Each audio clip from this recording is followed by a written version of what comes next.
Welcome to another edition of Our City. I hope all of you are enjoying the better weather that we're having now. We've left the winter behind us.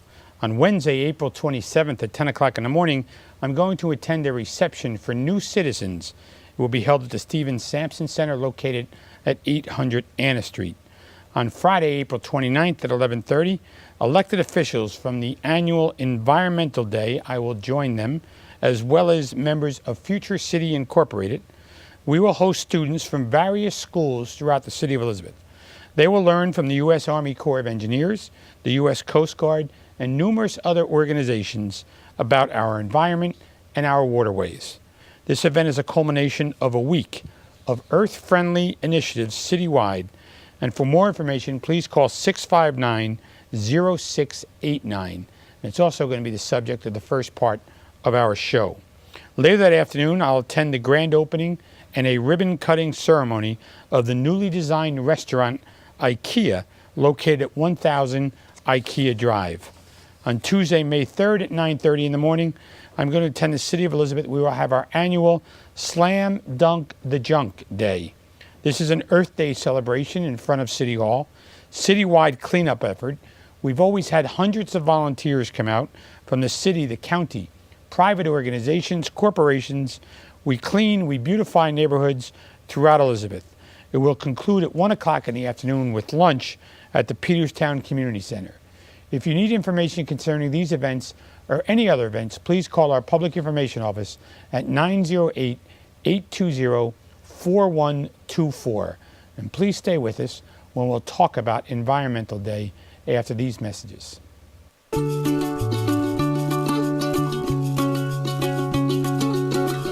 Creating tomorrow's jobs today. Kean University.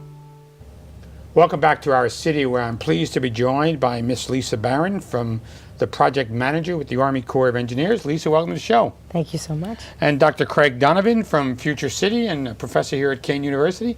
Dr. Donovan, welcome back to the show. Always a pleasure. Now, you guys have been on a couple of times, so... A few. Yeah, a few. And, Craig, one of the things, the watershed advocate, you've been a leader in that area for numerous years with Future City in your work.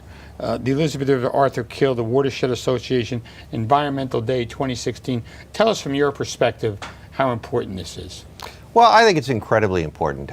It's one of the reasons why a little over 20 years ago I was one of the founding board members of Future City, Inc.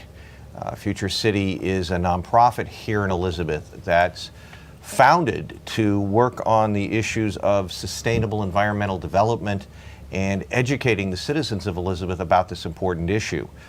This is the 15th year now that we have hosted the Environmental Day down at the waterfront. It's an event that goes from the marina all the way down to Johns Cove Park. There will be approximately... You can't mention Johns Cove Park without saying how it got named.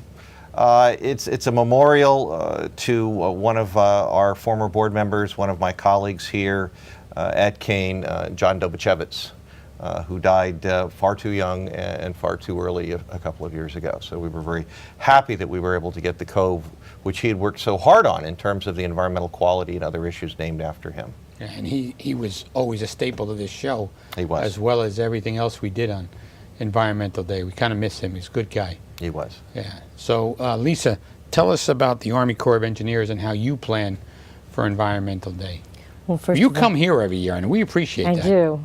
And I really enjoy participating in Environmental Day and in your show. I thank you tremendously for the City of Elizabeth, as well as Future City, for organizing this event. I think it's an incredibly important event for the students to learn about the environment and the harbor that's right in their backyards.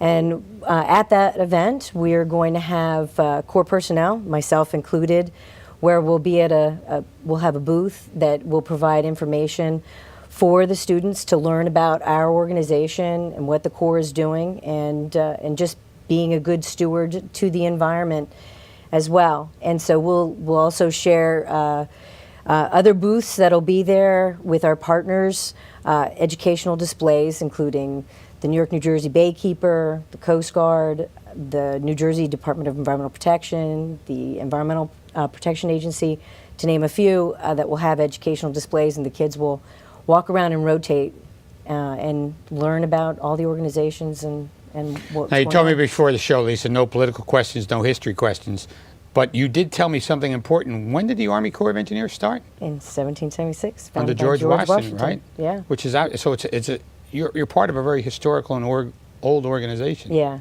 And Yes. they've been working hard through the years on not only this, but a lot of other things. Oh yeah, I mean we have all of the various different missions of navigation, keeping the port open, and #1 on the East Coast, and as well as ecosystem restoration and flood protection, coastal storm protection. So we have a very important mission, a lot of important missions at the Corps. I'm really proud to work there. Thank you, Lisa.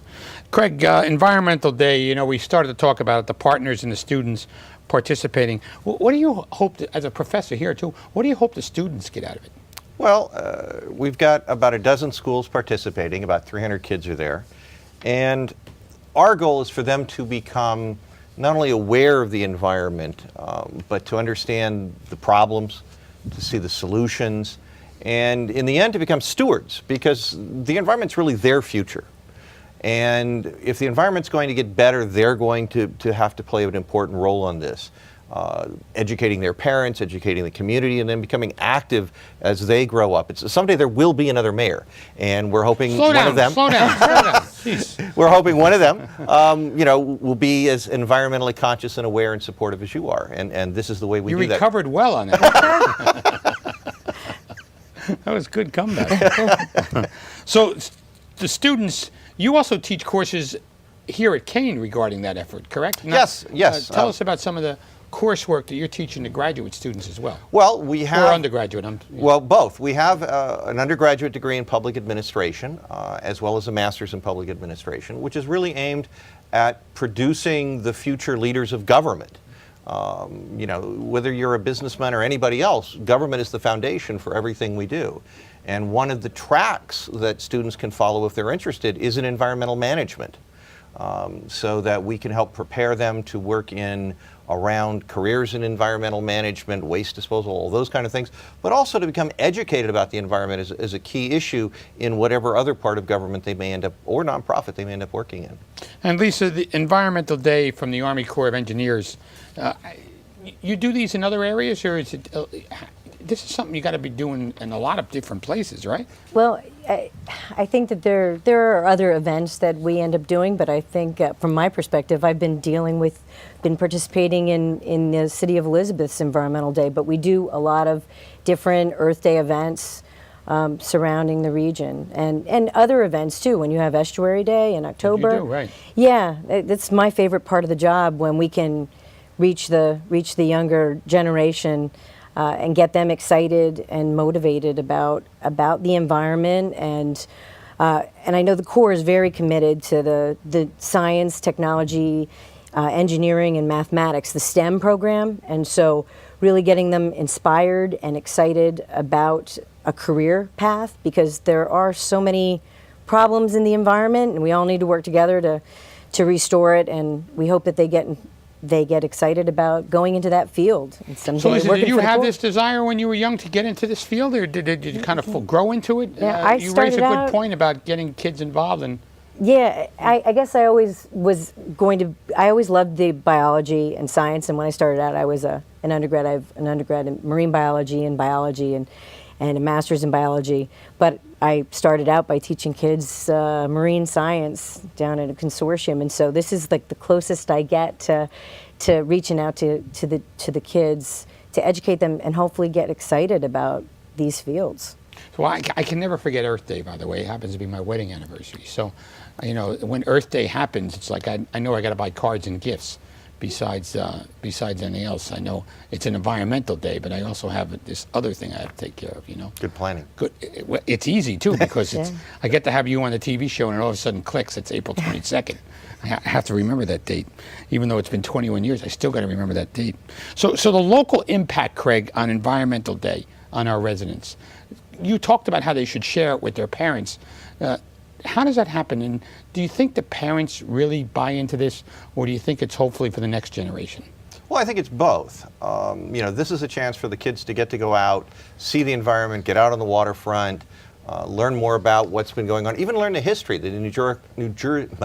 The Elizabeth Historical Society is there teaching them about the history of the environment from the colonial days to the forward, how things have changed. So they get a perspective about where things were, where things are, and where they can be. And I think that's perspective and awareness carries forward, because then they can take it back to their families and help them understand not just where we are, but how things have changed and where we'd like them to be, and how every family can play a big part in that, from the trash they throw out, keeping the storm drains clean, all kinds of things that the average person can do to make the environment so much better. Lisa, do you see it the same way? Oh, yeah. Oh, yeah. Definitely. Okay. From the Army Corps' perspective.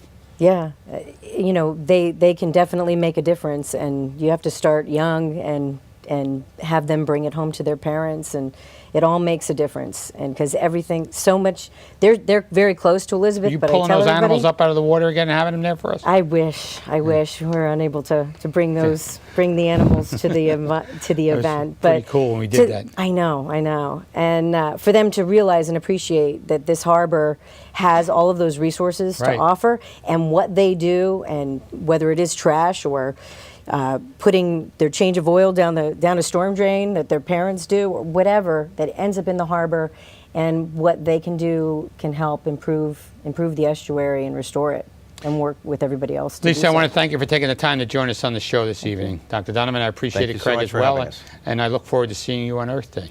Thank you. Thank you very much. Please stay with us. After these messages, we're going to be talking more about the New Jersey Sharing Organization. Please stay with us. We're an American original, dependable, historic, nuanced, with all the comforts of home, even when you're just visiting. So we're celebrating for all that we've left untouched and all that we've changed. A place where the past meets the future. So consider this your invitation. We've been celebrating here in Elizabeth for 350 years, and we're just getting